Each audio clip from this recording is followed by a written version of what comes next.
চলো সমস্ত aspirant WP এবং কেপি যারা আছো আজকে তোমাদের জন্য আর একটা সেট তোমরা চেষ্টা করবে প্রথম থেকে শেষ পর্যন্ত প্রত্যেকটা কোশ্চেন খাতা পেন সঙ্গে রেখে সাপোজ দেখা যাচ্ছে একের অ্যান্সার তুমি একটা করছো সেটাকে পরপর অ্যান্সারগুলো করার এবং লাস্টে গিয়ে মিলিয়ে নেবে যে কার কটা সঠিক অ্যান্সার হলো এবং কটা ভুল হলো।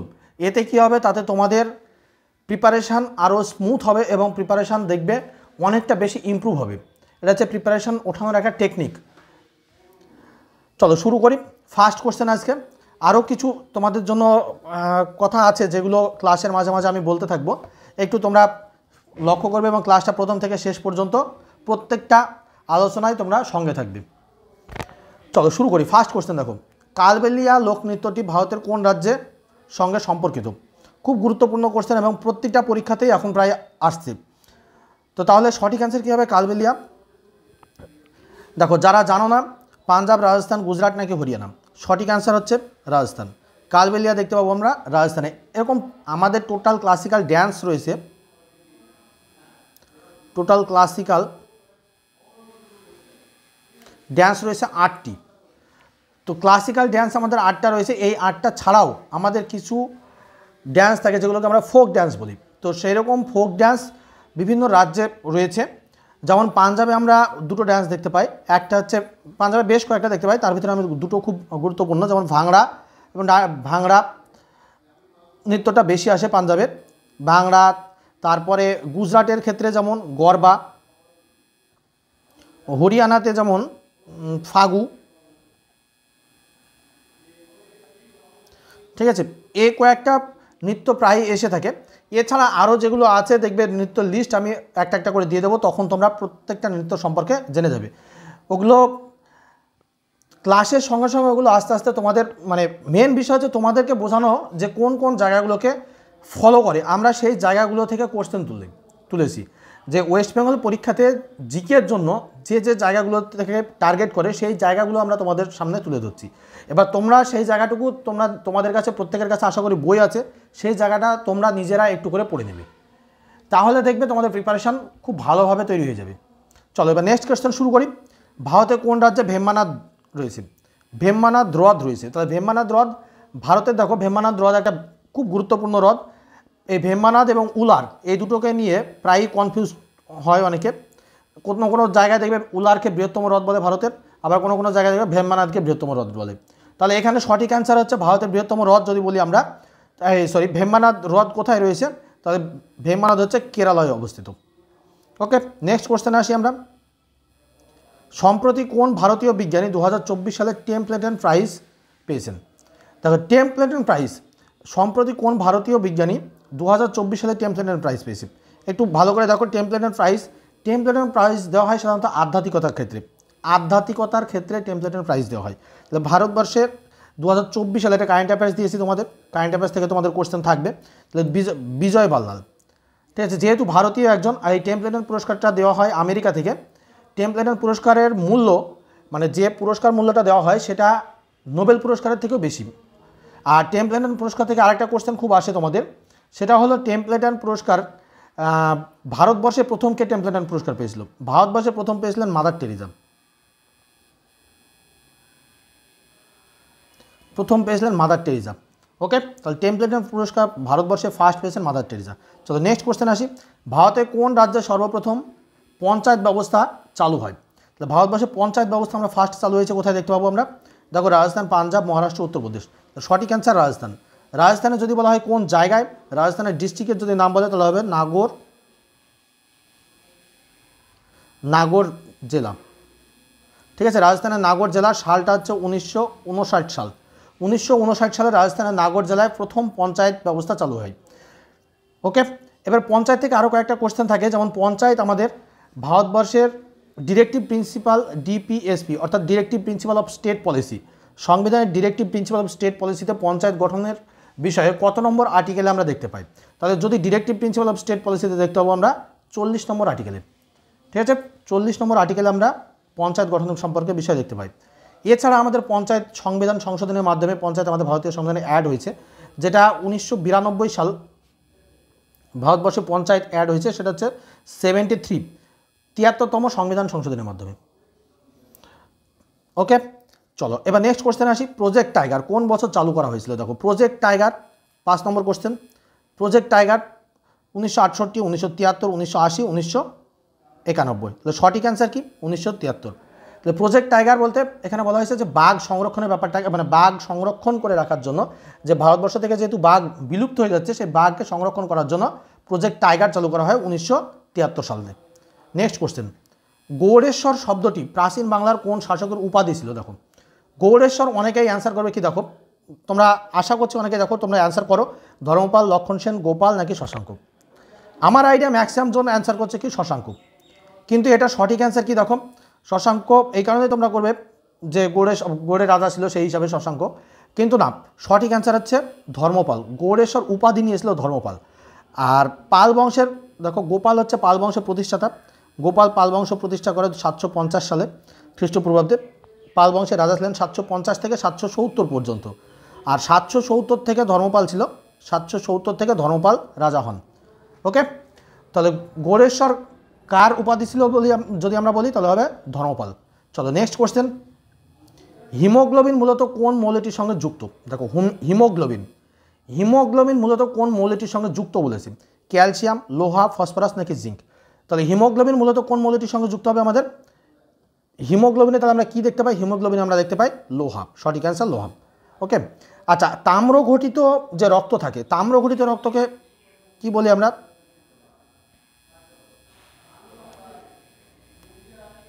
এটা বলো হিমোসায়ানিন। ওকে, চলো নেক্সট কোশ্চেন আসি। ভারতের জাতীয় আয় সংক্রান্ত পরিসংখ্যান কোন সংস্থা প্রকাশ করে? জাতীয় আয় সংক্রান্ত পরিসংখ্যান কোন সংস্থা প্রকাশ করে? তাহলে জাতীয় আয়, দেখো জাতীয় আয় কে করছে? সিএসও। আগে বলা হয়ে গেল উত্তরটা। সিএসও কবে গঠন করে? 1951 সালে। সিএসও গঠিত হয় 1951 সালে। CSO full form central statistical office.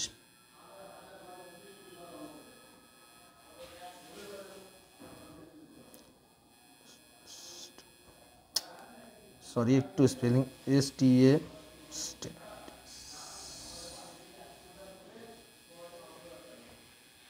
Central statistical office, CSO 1951 সালে এস্টাবলিশড হয়।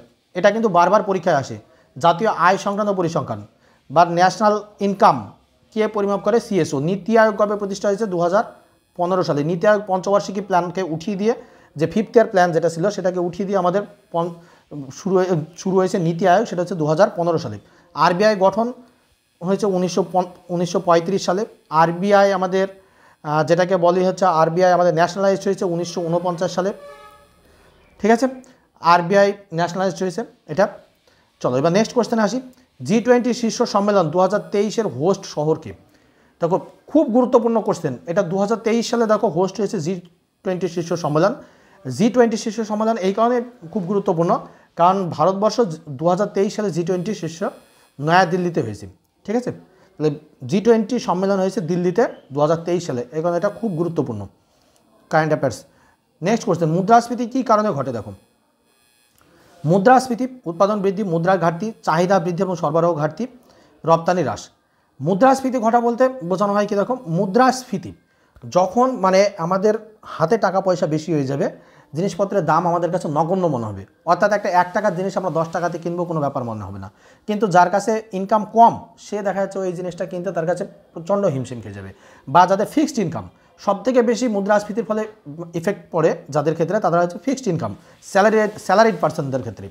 ওকে, পরীক্ষায় কোশ্চেন আসে যে মুদ্রাস্ফীতি ঘটলে কাদের ক্ষেত্রে সবথেকে বেশি বিপদ নেমে আসে? তাহলে হচ্ছে স্যালারিড পার্সনদের ক্ষেত্রে, অর্থাৎ যারা স্যালারি পায় বা চাকরি করে, ফিক্সড স্যালারি মানে ফিক্সড ইনকাম ব্যক্তিদের ক্ষেত্রে।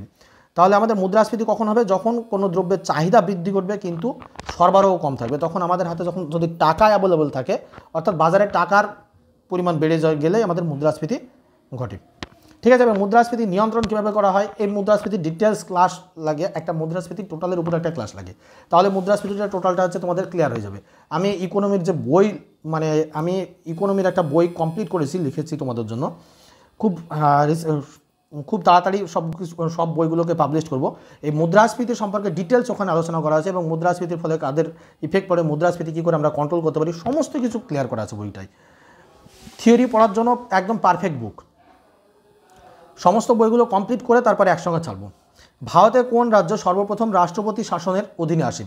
দেখো, ভারতের কোন রাজ্য সর্বপ্রথম রাষ্ট্রপতি শাসনের অধীনে আসে? তাহলে রাষ্ট্রপতি শাসনের সর্বপ্রথম বলেছে, দেখো তাহলে রাষ্ট্রপতি শাসনের প্রথম আসে পাঞ্জাব। সঠিক অ্যান্সার কি? পাঞ্জাব। পাঞ্জাব 1951 সালে প্রথম রাষ্ট্রপতি শাসনের আন্ডারে আসে। ঠিক আছে, তাহলে এখনও পর্যন্ত ভারতবর্ষে প্রথম রাষ্ট্রপতি শাসনের অধীনে আসে কে?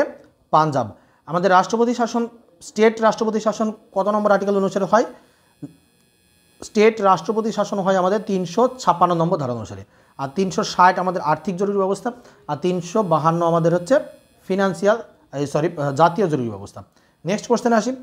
India wins freedom, India wins freedom গ্রন্থের রচয়িতা কে? দেখো, জওহরলাল নেহরু, বি আর আম্বেদকর, সুভাষচন্দ্র বসু নাকি মৌলানা আবুল কালাম আজাদ? তাহলে সঠিক অ্যান্সার হচ্ছে মৌলানা আবুল কালাম আজাদ। মৌলানা আবুল কালাম আজাদের আত্মজীবনীমূলক গ্রন্থ হচ্ছে ইন্ডিয়া উইন্স ফ্রিডম। ঠিক আছে, চলো নেক্সট কোশ্চেনে আসি। আচ্ছা, জওহরলাল নেহরুর একটা খুব বিখ্যাত বই ডিসকভারি অফ ইন্ডিয়া, এটাও পরীক্ষায় খুব আসে। ঠিক আছে, Discovery of India. Subhas Chandra Bose কবে গৃহত্যাগ করে? 1941 সাল, বারবার পরীক্ষায় আসে। সুভাষচন্দ্র বসু ফরওয়ার্ড ব্লক গঠন করে 1939 সালে। তারপরে সুভাষচন্দ্র বসুর আরেকটা কোশ্চেন থাকে, সুভাষচন্দ্র বসু কবে আইএনএতে যোগ দেয়? 1943 সালে। ওকে,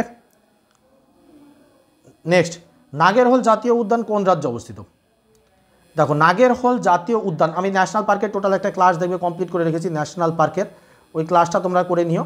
ন্যাশনাল পার্ক আর বায়োডাইভার্সিটি টোটাল ক্লাস কমপ্লিট করে দিয়েছি, দেখবে থিওরি একদম কমপ্লিট ক্লাস আছে। তাহলে নাগেরহোল জাতীয় উদ্যান কোথায় দেখতে পাবো আমরা? কর্ণাটক, সঠিক অ্যান্সার। চলো নেক্সট কোশ্চেন আসি। কোন রাজবংশের শাসনকালে এলাহাবাদ স্তম্ভলিপি উৎকীর্ণ হয়? এলাহাবাদ স্তম্ভলিপি, দেখো তাহলে এলাহাবাদ মৌর্য, গুপ্ত, শুঙ্গ নাকি মৌর্যোত্তর? আগে এলাহাবাদকে স্তম্ভলিপি কে উৎকীর্ণ করেছিল? হরিসেন। তাহলে হরিসেন কোন বংশের সময় ছিল? আমরা দেখতে পাই গুপ্ত বংশ। ঠিক আছে, তাহলে গুপ্ত বংশ কার সময়টা? সমুদ্রগুপ্ত। তাহলে সমুদ্রগুপ্ত সভাকবি ছিলেন হরিসেন, এই হরিসেন হচ্ছে এলাহাবাদের স্তম্ভলিপি উৎকীর্ণ করেছিলেন। ওকে, চলো নেক্সট কোশ্চেন আসি। ব্রিটিশদের ডিভাইড অ্যান্ড রুল নীতি কার্যকর হয় কোন ঘটনার পর? ডিভাইড অ্যান্ড রুল অর্থাৎ আমাদের যেটাকে মানে ডিভাইড করে দেওয়া যেটাকে বলা হয়, কার্যকর হয় কোন ঘটনার পরিপ্রেক্ষিতে? তাহলে আমরা জানি কি ডিভাইড অ্যান্ড রুল? পলাশির যুদ্ধ, সিপাহী বিদ্রোহ, বঙ্গভঙ্গ নাকি ভারত শাসন আইন? তাহলে বঙ্গভঙ্গ কবে হয়? 1905 খ্রিস্টাব্দে। সিপাহী বিদ্রোহ কবে হয়েছিল? 1857। আর পলাশির যুদ্ধ হয়েছিল 1757। সালগুলো মনে রাখবে, দেখো পলাশির যুদ্ধ 1757, এক্সাক্ট যদি ডেট বলে 23 জুন। আর সিপাহী বিদ্রোহ হচ্ছে 1857, ব্যারাকপুরে শুরু হয়েছিল ফার্স্ট 22 মার্চ। আর বঙ্গভঙ্গ হচ্ছে 1905। ভারত শাসন আইন 1935, ম্যাক্সিমাম এখান থেকে ম্যাক্সিমাম সংবিধানের ম্যাক্সিমাম অংশটা 1935 ভারত শাসন আইন থেকে নেওয়া হয়। এবার নেক্সট কোশ্চেন আসি। মুদ্রণ প্রযুক্তির আবিষ্কারক, দেখো মুদ্রণ প্রযুক্তির একদম বাচ্চাবেলাকার পড়া, আমাদের 7, 8 মনে হয় আমরা পড়তাম বা 6 এরকম কিছু হবে। তাহলে সঠিক অ্যান্সার কি? দেখো, Thomas Alva Edison, Alexander Graham Bell নাকি জোনেস গুটেনবার্গ? তো সঠিক অ্যান্সার হচ্ছে গুটেনবার্গ। ওকে, আলভা এডিসন কি আবিষ্কার করেছিল? বাল্ব। পরীক্ষায় আসে এডিসন কি আবিষ্কার করেছিল? বাল্ব। চলো নেক্সট কোশ্চেনে আসি। কোন তত্ত্ব অনুযায়ী মহাবিশ্ব এক বিস্ফোরণের মাধ্যমে সৃষ্টি হয়েছে? দেখো কোন তত্ত্ব অনুসারে? তাহলে সঠিক অ্যান্সার কী হবে? দেখো, স্থিরাবস্থা তত্ত্ব, বিগ ব্যাং তত্ত্ব, কসমিক ইনফ্লেশন তত্ত্ব নাকি স্ট্রিং তত্ত্ব? সঠিক অ্যান্সার বিগ ব্যাং তত্ত্ব। তাহলে বিগ ব্যাং তত্ত্ব অনুসারে মহাবিশ্ব প্রথম যে একটা বিস্ফোরণের মাধ্যমে মহাবিশ্ব তৈরি হয়েছিল। ঠিক আছে, মহাবিশ্ব বিস্ফোরণের মাধ্যমে আমাদের এই বিশ্বের বর্তমান যে আমরা যে পৃথিবীতে বসবাস করছি এটা তৈরি হয়েছে, এটা বলা হয় আর কি বিগ ব্যাং তত্ত্ব। আচ্ছা, বিগ ব্যাং তত্ত্বের সঙ্গে আমাদের একজন খুব গুরুত্বপূর্ণ ব্যক্তি যুক্ত ছিলেন, মানে বিগ ব্যাং তত্ত্বের থিওরির উপরে থিওরি দিয়েছিলেন, তিনি হচ্ছেন স্টিফেন হকিং। ওকে, চলো নেক্সট কোশ্চেন আসি। ভারতের অর্থনীতি কোন ধরনের? দেখো, ভারতের অর্থনীতি কোন ধরনের? সমাজতান্ত্রিক, পুঁজিবাদী, মিশ্র নাকি মুক্তবাজার? তাহলে ভারতের অর্থনীতি আমরা দেখতে পাবো মিশ্র অর্থনীতি। ভারতের অর্থনীতি হচ্ছে মিশ্র। দেখো, ভারতের অর্থনীতি আগে কী ছিল? আমাদের সমাজতান্ত্রিক টাইপের ছিল, পরবর্তী ক্ষেত্রে মিশ্র অর্থনীতি হয়। 1956 সাল থেকে আমাদের ভারতবর্ষের অর্থনীতি হচ্ছে মিশ্র অর্থনীতি। আমরা 3 রকম অর্থনীতি দেখতে পাই, একটা হচ্ছে সোশ্যালিস্ট,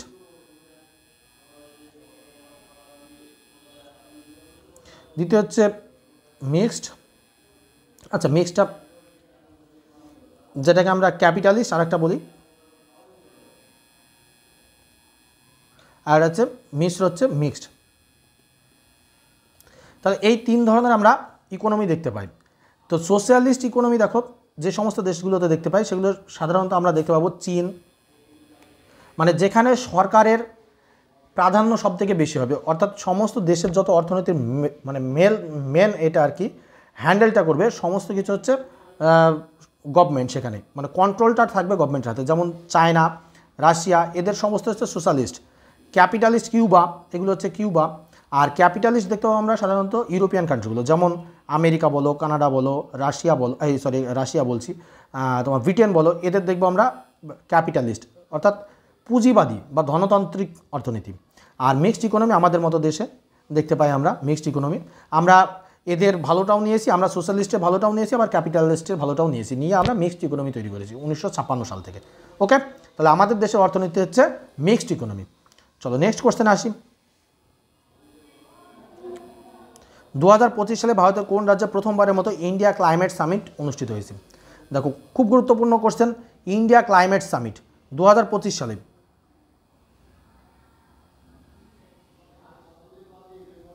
এক সেকেন্ড, কোশ্চেনটা আমার মনে হচ্ছে একটু ইনফরমেশন ভুল আছে।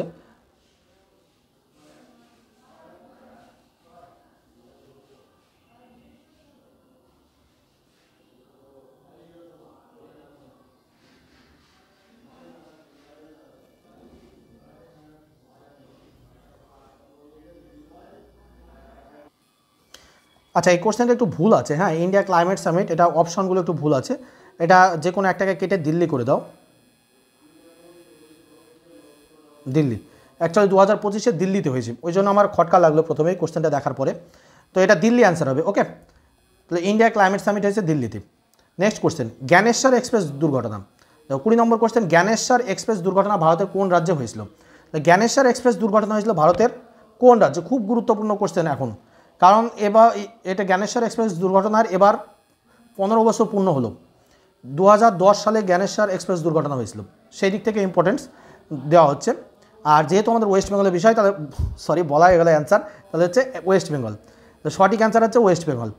তো ওয়েস্ট বেঙ্গলে 2010 সালে জ্ঞানেশ্বর এক্সপ্রেস হয়েছিল, প্রায় 180 জনের মতো লোক মারা গিয়েছিল একটা ট্রেন দুর্ঘটনায়, সেটা পশ্চিম মেদিনীপুরে হয়েছিল। যদি বলা হয় কোথায়, পশ্চিম মেদিনীপুরে। ওকে, নেক্সট কোশ্চেন, লোকসভার প্রথম নারী স্পিকার। দেখো লোকসভার প্রথম নারী স্পিকার কে ছিলেন?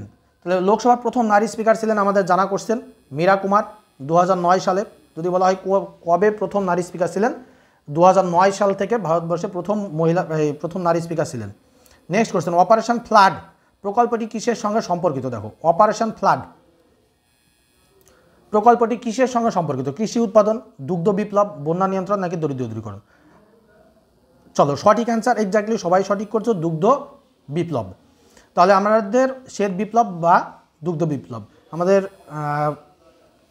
দুগ্ধ বিপ্লব কত সালে শুরু হয়েছিল? 1970 সালে। এর সাথে কে জড়িত বা দুগ্ধ বিপ্লবের জনক কাকে বলা হয়? যদি বলা হয় তাহলে হচ্ছে ভার্গিস কুরিয়েন।